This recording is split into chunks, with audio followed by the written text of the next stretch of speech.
Daddy Longlegs here. Sorry I haven't put any videos up lately, but it's just been so hot here in the UK that I haven't really been able to get into my room and I haven't really felt like doing it, but it's a bit cooler today. So here's one of my melodeon blogs. I'm not making it an official blog because basically I just wanted to show you what's happened to my Hohner Liliput in B flat, E flat. I bought this from John Spiers, very well known melodeon player, last Christmas. In fact, I got it Christmas Eve, and I said to him before I bought it, you know, what sort of nicks it in. And he said, well, it's pretty good. I had it looked at about 10 years ago, but could probably do with a bit of a tune-up. And sure enough, when I got it, it was definitely playable. Had a couple of wheezy notes, but while I was waiting for Martyn White to have the time to fettle it for me, I just played it, and you may have seen a few recordings of it that I did earlier in the year.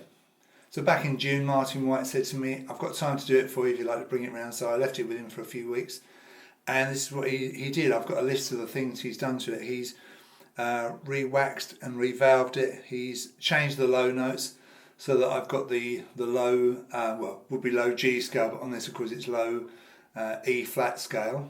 So I can do this. A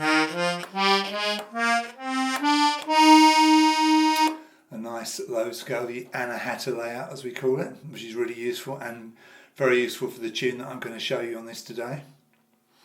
Also I had it dead tuned to plus and minus 5 cents, so that means to say that the two reeds for each note, one reed is tuned plus 5 of A440 and the other one is tuned minus 5, so they straddle concert pitch, and with the thirds in the major chords detuned slightly as well, the overall effect is very pleasing. If I play you, I think I'll play you the chords first of all. So here's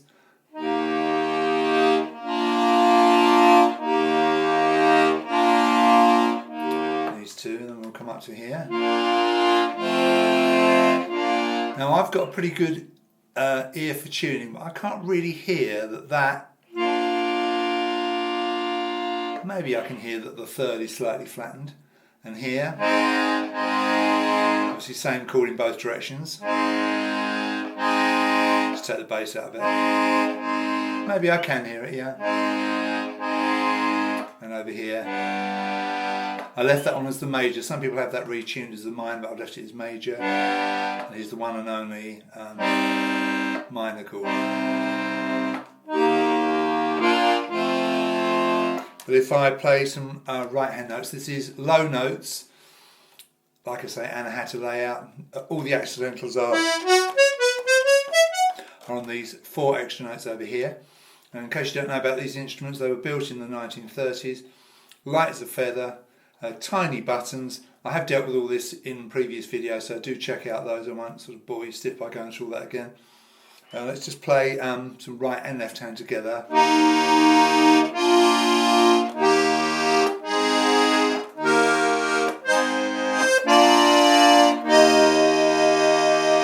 Nice, isn't it? You can hear that it's beautifully in tune.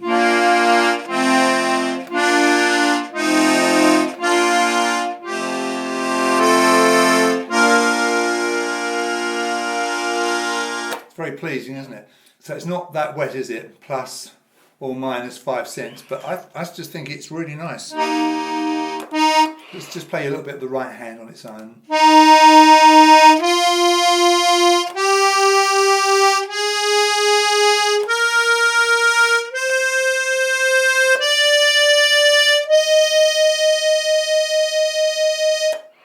That's the E flat row. Let's play you a little bit of the B flat row.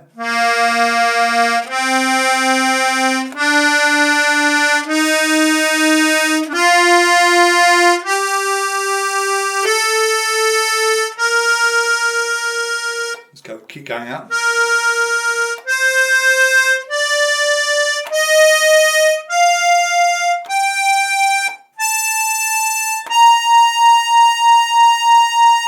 Let's do the upper octave of the E flat row now, shall we?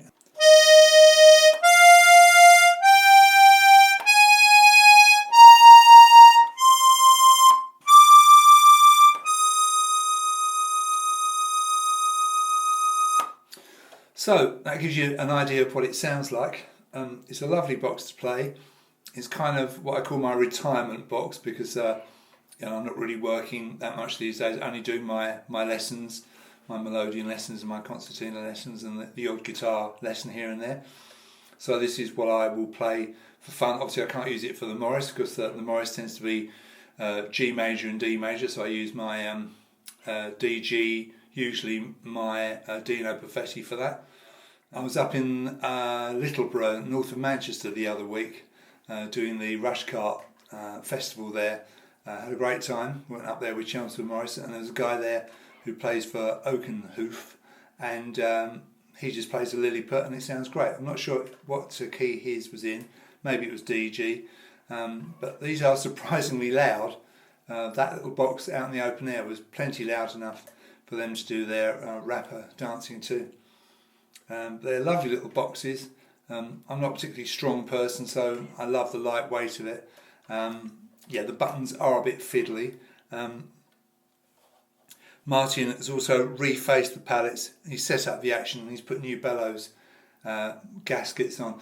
Now I should tell you, in case you don't know, having work done on the melodeon by a professional, someone like Martyn, he's not the only one in the country, but as he's about 10 minutes down the road from me, he's handy for me. He's also very, very good. It's not a cheap thing, I should warn you. So when you buy a melodeon, you nearly always need to factor in the amount of work that it needs doing. I probably could have got away with less, but I thought, I love this little box, definitely going to keep it. So Martyn said, it really needs all these things doing. I trust him implicitly, so I said, yeah, go ahead and do it. But it's not cheap. I won't tell you how much because obviously, this is time stamped in July 2018. So if you're looking at this in 2022, it might well be dearer than any quote I give you now. But there are a few people up and down the country who do this sort of work, and obviously because there are so few of them, you're really paying for their expertise, their equipment, the experience they've had doing these things. It's not something you can do yourself unless you're very, very handy and you've got the right equipment. It's not something you want to tinker with because you could make a complete mess of it. So I'm happy to pay Martyn for doing this work. So there we are, Hohner Liliput in B flat, E flat, fettled, nicely tuned, and I'm really pleased with it. And I'm going to end by playing the tune that John Spiers suggested I listen to. He recorded this with John Boden.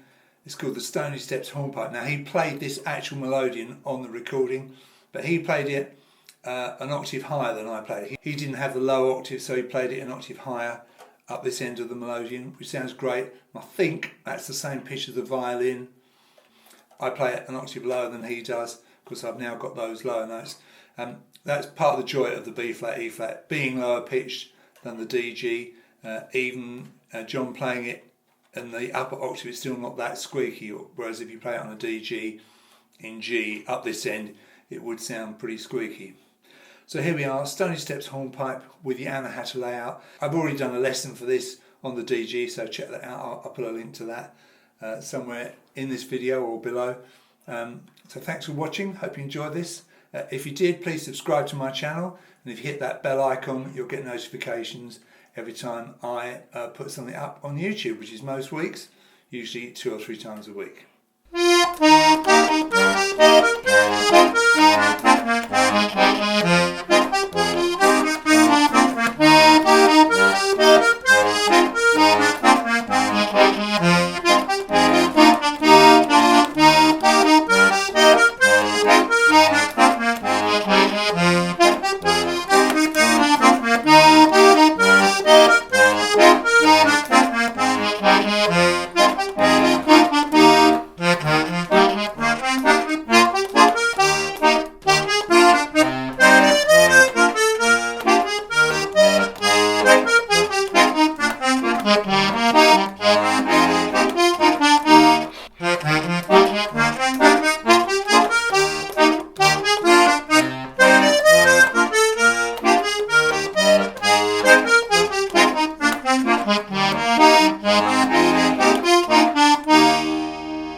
I must just play you these really low notes. In fact, the B part of this tune starts with that low octave.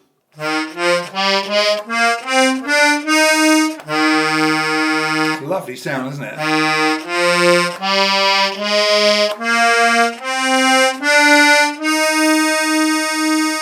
Quite a tricky piece to play that. It takes a lot of practice. It just gives you a little bit of a flavour of the tune and of this lovely box. Any questions? Please do get in touch with me, and thank you very much once again for watching.